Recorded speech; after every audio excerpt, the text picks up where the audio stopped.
leaders in any one country congregate together and work together through their differences.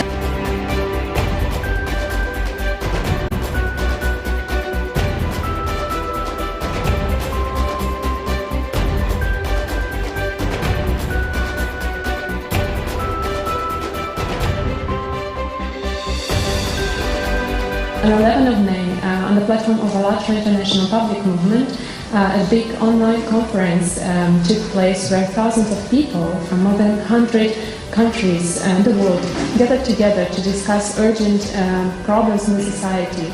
And people of different nationalities, religions and social status told that we want to live in peace, we have nothing to divide. The question is, what do you think? Where does this peace start? And what can every single person on earth do and contribute so that peace would come?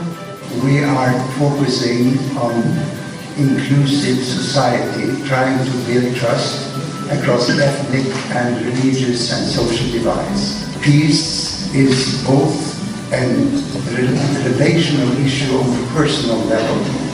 It is a social issue in your nearest environment, but it's really related also to the structures and the power that surround you. And if you want to build peace, you have to look around and say, what is the nature of the conflict here? And you have to find your own ethical position and your own spiritual inspiration to be a messenger of peace and a messenger of hope. What unites all us, all humans internally? What does unite us? We are all united in the spiritual aspect because we are all human beings created by one creator, and one creator, that's God. That's why here we are religions for peace. We are different religions united by the spirit. So you have a spirit, I have a spirit. It doesn't matter, the outside skin is different, but we all have one spirit. So that spirit aspect is the one that unites us. I think the fact that we're all humans is what unites us. So it's beyond religion. I mean, if we can just, see that how sacred life is and like our differences, what are they like? I mean, what really are they? Aren't you and I the same on the inside? And like that's so beautiful. And focus on that and not on like, oh man, he's Muslim, oh he's Hindu or he's Christian. What is that, man? Like focus on humanity and talk about peace. It's not about tolerating someone's religion. It's about accepting it. That yes, he has a different faith from mine. I accept him for who he is. And I might have a different belief, but that's okay. We're all the same inside. I think the humanity is united us because at the end we are all humans. Even we have difference, it's beautiful to have this diversity here. You find some different people, but different for me in their tradition. But in our values of humanity, I think we are the same. We are just looking for a good life, for peace. So I think this is an important thing. What unites us? Humanity. I think that when we make something against another person or against nature, we are diminished in our humanity. Every good act that you do make human nature better. Every bad thing that you do make human nature down, put human nature down. I don't know if that's the right word. Then we have to try to work, always work, trying to make things better. People are actually united by peace and faith in their heart. This is why we have this craving for peace and true faith. What unites us as people is what our forefather brought in his heart, which is faith. Faith unites us. We don't know about it, but we want to know. That's why we have gathered here today, around faith. In fact, Religions for Peace means faith in peace. And that's what brought us together here, isn't it? Faith in peace united us. It has to start within. Everything has to start within the heart. If you make your heart pure, and if you are worried about the next person, that without thinking selfish thoughts, selfless thinking, that is what we want, not selfish thinking. Yeah, so 100% the peace begins with you, with who you are. And if you're at peace with yourself, and if everybody's at peace with themselves, why would they fight with someone else? It's a matter of mindset.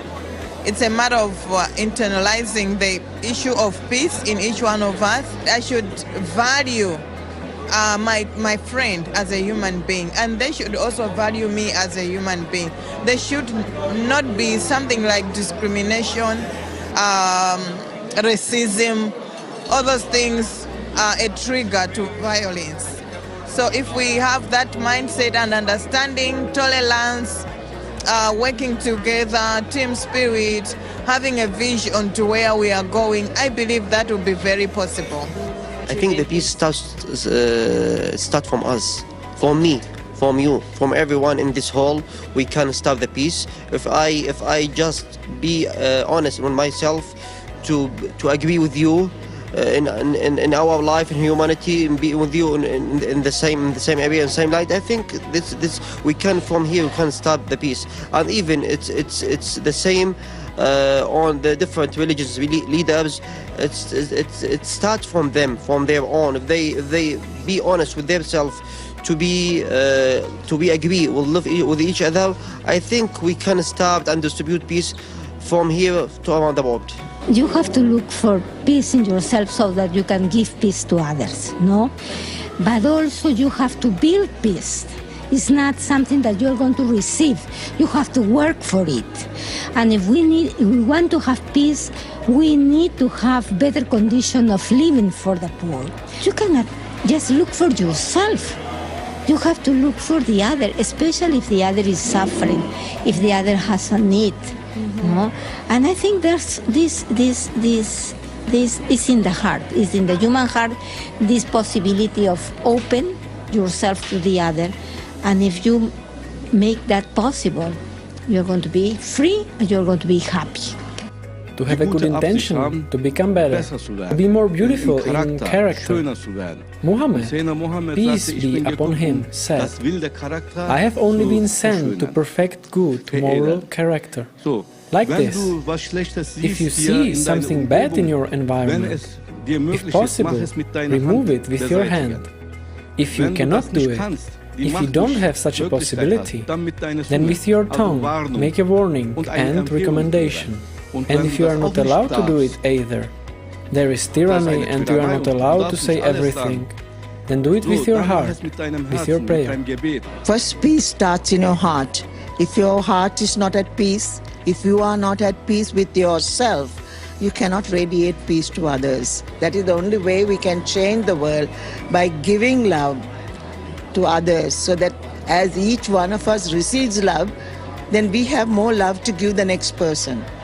You deposit love in yourself, so you can give that love to others. So I feel that it is a very big challenge, but it's not something that we cannot do. So I think that is very essential part of our message of love, our message of togetherness, our message of working in harmony with each other. We are all human beings. We are all made by the one Creator. So we have to live in harmony with each other. First of all, I would say that if you want to put things in order somewhere, you should start with yourself. You can't create a world by pointing at other people and saying this and this is bad. But I think you should be a good example yourself. And if you want peace, then you must live peacefully. This is probably the best way. So try to influence other people by setting a good example yourself. I also believe that peace begins where you allow your close people to be who they are. Accept people as they are. And a woman in faith, or women in faith, we have Muslims, we have Roman Catholic, evangelicals. We work together and we believe that as women we can change the world from the spiritual aspect and also translating it in the physical. We have that potential, we have that power.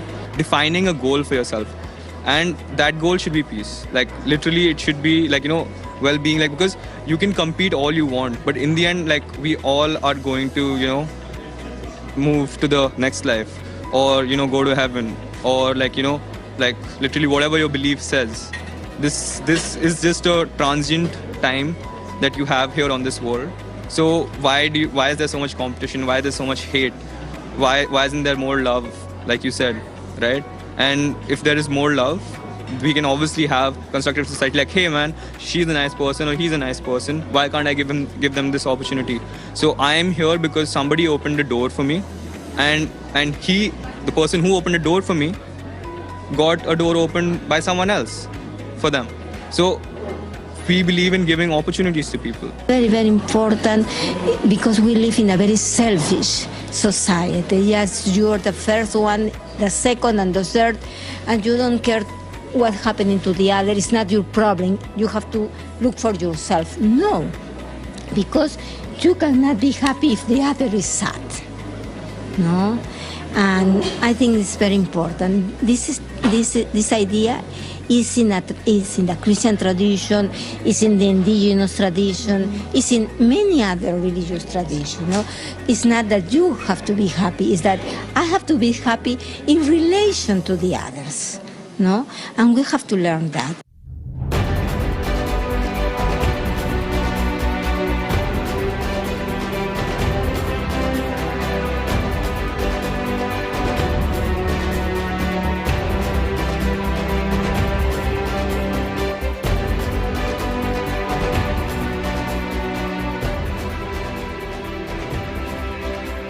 So it's good to stay and to sit in one table and to share our diversity and our different ideas, to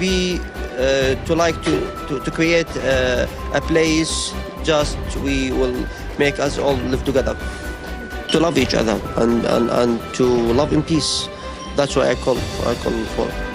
There is something beyond that I, me, my. So I am living in a society. I'm living in conjunction with others. So I cannot live in isolation. I need you, you need me. We all need each other. And that's how we form humanity. So that first, internally, you have got to understand that. If you understand that internally, then your every action will be guided by that.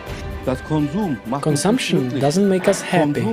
Consumption makes only the animal happy. Because this is the world of animals. And animals are always looking for food. No animal looks up. Even the bird looks down. And if it's in the sky, it looks down at the food. But the task of a human, the meaning of his life on earth, is not to be distracted by this, all that is here, but to look up. And he must look in the direction where he came to find his way back. How do I find it? Where can I find the stargate, the gateway to paradise? We were created to the image of God and likeness of God. That's what the sacred book says. And that means that we are free. We have to choose what we want to do. And each time we are faced with this very important question. You are facing life or death, the good and the bad. Choose life so that you can live. You and your descendants can live. I think this is a very important issue. Yeah? I think that especially people that have a faith or a religious tradition, we have to be aware that it's not that God create the bad. No, it's we. Every single person should reflect to send the negative information. We should have a strong behavior to think or to consider about everything phenomena, everything problems, or everything things. I mean, at least by ourselves first. I mean, we should try to make an effort for doing that. Otherwise, I mean, we are really possibly. I mean, so much information, actually too much information, always coming, and no longer to be able to, how can I say, understand what is truly happening. So therefore, we need to have a strong behavior to think about it by ourselves. In Africa, sometimes because of internet and all those things, we are very slow in disseminating knowledge because we don't have all this technology. We have them, but it's very slow. But in Africa, we used to sit around the fire at night. Our parents used to tell us stories about values. For example, love. They'll tell us stories that, okay, in this whole story, the main essence is love. So you don't need a gadget. So long you have information, you can disseminate information to the next generation. So be the source. I should be the source of information. If I get information, good information from like here, I have to tell it to others so that we make a chain of information. Well, I definitely see that the media have a lot of power over people, how they feel, whether they are in a good or bad mood when they go out of the house. And that's why I think it's really important in connection with the exemplary function of the media, that such events are really comprehensively covered in the media, because it gives hope to people who hear it, I think. Therefore, it is very important that such an event simply shows people that they can also work together. You just mentioned about love. I believe love is the greatest gift of all. If we have love towards one another, I don't think society will also suffer, because love. Okay, I'm a Christian, and in Christianity we say God is love, and in Christianity we say anyone who hates his brother does not love. Anyone who hates his brother has already killed that brother. So I believe love is the underlying factor. If we have love, we'll have better society. We'll have that spirit to care for everyone and everything in the society. Wonderful. Yes. So what is the highest love in your sense? So for you, what is the highest love? The highest love? If I have God, I have the highest love. I cannot love if I don't have God. If I don't believe in God, who is love, I can't love. It's not possible. So for me, the highest love is God. But since I have God, I have to love. Because when we say, when I'm a Christian, I'm Muslim, I'm Jewish, I'm Mindaean, I say that my religion is calling for love, calling for peace. I have to just to put that on the table, like just to start from this rule in my life, in my family, in my society. When everyone, I think like that, we can live with each other. Love for me means reaching out to the other person, irrespective of who or what she is. Unconditional love. So that is what the love that we should be looking at. Not a selfish love. Sometimes love can be interpreted in different ways. It can be a selfish love. I love you because you love, because I can get something from you. So that is not love. That's selfish love. That's one-sided love. Love is a two-way street. There's a giving and there's a taking. There's a sharing of ideas, of thoughts, everything. So love is unconditional. Whether you are black or white or good or bad, whatever may be, I still love you. Wherever you are or whatever you do. And I think that is the purest love, that unconditional love. So if I go back to my religious teachings, I'm Muslim, I follow Islam. So it says that the mother has the highest right and then the father, but above both of them, it's God. I haven't reached that level for love of God, you can say. That is because I see so many conflicts every day, but I do feel that He does love us and we are here for a reason. And in the end, we're just like, I would say everything happens for a reason, and sometimes it's like the unexplainable, right? And that unexplainable is God's love to us. I think what is happening here today is very important. I also think it is not covered enough by the media, because if I wasn't here because of my job, I wouldn't know that this event is going to take place here today. So I think it should definitely be highlighted more. I think it is very important that people of different faiths from different parts of the world have gathered here and have a dialogue. I think this is the only way how peace should be maintained at all. I think that we have to build a better world, no? A world where everybody, whoever that person is, whoever that the color of the skin is, whatever money they have on their pockets, or even people that are different, they are human beings. I think that we have to learn to recognize the common humanity that we have. And we have to build from that common humanity to build a better world for everybody. The message that I would like to give everybody is, do not think of only yourself. Think that there are others around you. And everybody is your brother and your sister. So if you are in a family and if you treat your families, your siblings, wouldn't you reach out to them? Same way, everybody, the world is your sibling, the world is your family. So please do not think of only yourself. Give selfless love. You made the right decision. This is the right way. And I think the Lord also supports you in your work, because it is meaningful work, meaningful thoughts and good intent, good steps towards the light. You are on the right path.